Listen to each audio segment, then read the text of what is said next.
If you follow at least 2 of the strategies in today's video, you'll be making more glove saves by next week. You are going to need your glove. You're going to need your mask, and probably some knee pads would be a good idea too. Let's go. And what a save. Oh, cross. They got the pad to it. Arm. And he sure can't believe it. Welcome back to Goalie Training Pro TV. Maria here. I am an exercise physiologist. I specialize in off-ice training for hockey goalies. Today we're talking about how you get a better glove hand. Catching things is a skill, and the way we get better at skills is practice. I'm talking practice, not a game. Practice. So what we're going to do today is I'm going to give you some drills that you can use to practice catching at home. I know some of you love to juggle and you feel that really helps your hand-eye coordination, or really you should say it eye-hand coordination, because first you get the visual input and then the response goes to your hand. So that's, if we're talking order of operations, that's actually the proper order of operations, but we can say hand-eye too, that's okay. And I think juggling is a good way to work on dexterity.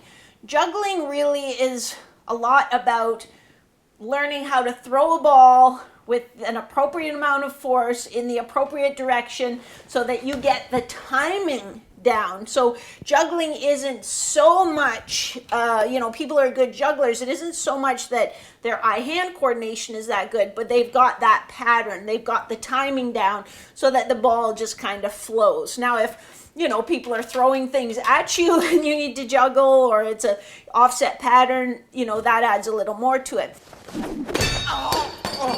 But does it translate specifically to catching an object that's coming at you and coming at you at this angle or being deflected? Probably not as well as just actually catching things. So I'm not saying you can't juggle. I'm not saying juggling's bad. If you love it, go for it. But if you want to get a better glove hand, if you're like me and pucks are bouncing off the top of your glove and heel of your glove, and I'd like them to land here, please, then we need to practice catching stuff. And it's one of the simplest things we can do to improve our performance on the ice. So let's go. Tarasenko cannot believe it. Before we get into actual catching drills, this is probably something you've never thought of. And one is just, can you get in the proper glove position? So can you get your glove in a position where you're able to present it nice and open to the shooter? And so most of us have that range of motion, but you want to just check, hey, do I have good shoulder external rotation? Can I stand with my head, my bum, my shoulder blades touching the wall? And then can I externally rotate to get my wrists flat on the floor, on the wall? And if you can, then you've got good shoulder external rotation, because if you're in your ready position, you're a little bit angled forward, so then you need a bit more external rotation to sort of get that glove where you want it. So if you're really restricted, this might kind of be your natural glove position, and then you can see how maybe more pucks are going to bounce off the top of it. So just give that a good quick check. I'll wait. Okay, we're good. Let's go. Market, pass over, Market, oh! If you're going to get max benefit out of your hand-eye training, then you must wear your goalie glove, or a goalie glove. Because when we do this barehanded, and I talk about this every time, so forgive me if you've heard it before, but when we do it barehanded, think of where, if I had x-ray goggles, where is the palm of my hand inside this glove? And the palm of my hand is right there. So if I'm bare hand catching to work on my learning how to catch with my goalie glove, I'm actually practicing positioning my hand so that it hits right here. So if you are having practice with your bare hand and you're having pucks bounce out of the heel of your glove, I think we've I think we found the problem. So you got to wear your glove. And then some people say, oh, well, I catch the ball between my thumb and my finger. So that's because that's like a glove, the way you catch it. Not actually, no. Sorry. If you look at where your thumb and your finger is, my thumb is here, my finger is here. So when I put the ball between my thumb and finger, that's where it is. It's definitely closer, but what I want is pucks to hit that pocket and die. never to be seen again. So you know how it feels so great when that puck hits the pocket and your glove just snaps closed? That's what I want. I don't want to be trying to catch it in the palm or anything like that. So definitely wear your glove. I like to wear my mask too because I feel like it just helps me see through the mask. I don't really get bothered. I don't notice it when I'm on the ice, but I think it's not a bad idea. Plus, sometimes I get a little wild and the balls come whistling right back at my face. So good idea to wear your mask. Okay, now that we've got all that out of the way, what we want ideally is a rising shot. So if we throw the ball just on the wall, the ball's coming down into my glove. But when I'm on the ice, that doesn't happen very often. What I want is a ball that's coming up at me that I can catch. So if I bounce it off the floor and then to the wall first, then I get that rising puck. I'm not throwing these very hard because, number one, I want to make sure I catch it. Number two, I don't want to be chasing the ball all over the basement. So rising shot, bouncing it off the floor, into the pocket. The closer you can get it to bounce to the wall, the faster and the flatter it'll come back at you. So you'll have to play around with it a little bit. But you're going to work on that for a minute. Whenever I'm working on this, it's a great chance for me to practice really watching the ball into my glove and even getting my body leaning to make that save a little bit. So 60 seconds like that of the nice rising shot. Then if you're like me, a lot of times you don't actually get to see the puck all the way in. So we're going to do a little challenge where you have to find your focus and come back. So you're going to come back, find the puck, and catch it. So we're going to do just a look away. So I'll just look away as I throw the ball and then come back around to make the catch. Oh, that was a very feeble throw.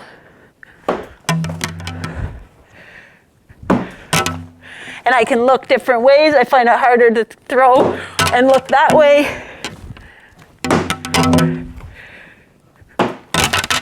Much better that way. So 60 seconds where I'm going to look away and then come back. And again, if it's too easy, throw the ball harder, move closer. You can make it as hard or as easy as you need it to be for your ability. But that was a showstopper for Forsberg. The next one we're going to do is a lean away because maybe I'm here covering the post and the puck gets passed out front and I need to come back. So I'm going to be leaning away like I'm here, boom, coming out. And stick with it, just like on the ice. If you bobble it, stay on it. So not just my head is looking away, but I'm bringing my body back to catch those balls. We're going to work on that for 60 seconds. Then again, maybe you do crazy things with your glove when nobody's looking on the ice. So we're going to do this one glove behind the back. So again, it's not just that I'm sitting there waiting for it and I'm kind of throwing the ball into my glove. Now I have to respond. I have to make those saves. So my glove is behind my back. Bring it out, make the catch. Again, exaggerating, following the ball all the way into the pocket with your eyes. I'm interested to know how often you practice catching. Is it something you never do, twice a week, every day? I think of it more as neuromuscular training, so I don't think it's something you need to practice for half an hour at a time. I think even just like little 5-10 minute bursts of really high quality work pay the best dividends. So drop a comment below. Let me know how often you work on it, how long you work on it, if you have some favorite drills that you use. I'm also interested to know if you've ever had your sport vision tested. So looking at peripheral vision and how your eyes move, that kind of thing. I think it can be really important. And if you do have trouble with some of these sort of motor control things and you really have trouble even when you practice getting them to improve, I think it'd be worthwhile going to see an optometrist who has the ability to measure your sport vision. Now you're probably going to wish I had my whole gear on because we're going to throw the ball in the corner, and that's when things get really interesting. So some of this equipment will not survive the demo, I'm sure. But when you do it out the corner, it's a lot less predictable. Let's see if I can avoid breaking anything.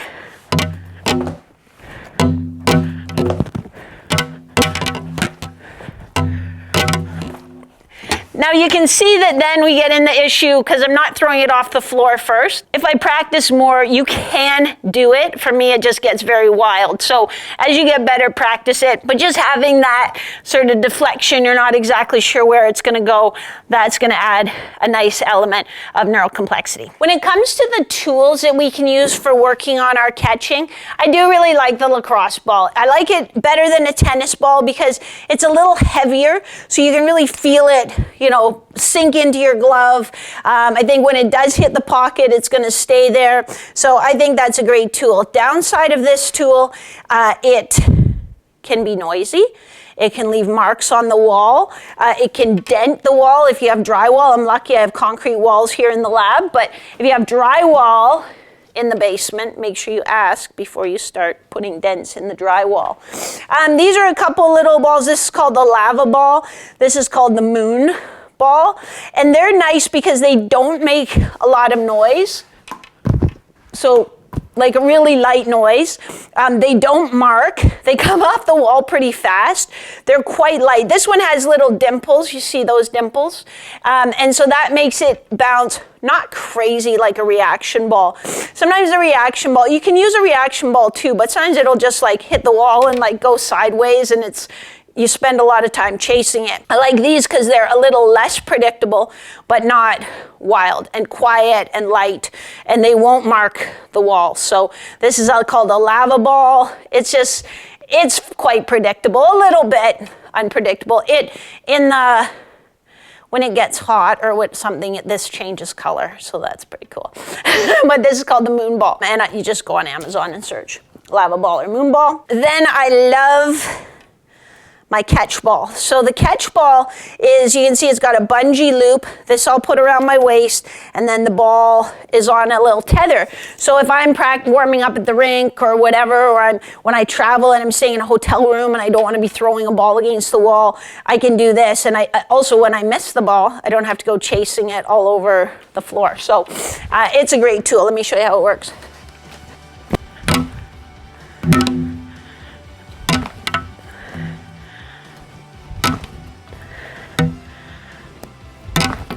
So you just put it around your waist, and you have the little attachment, the dongle, sort of on the same side as your glove side.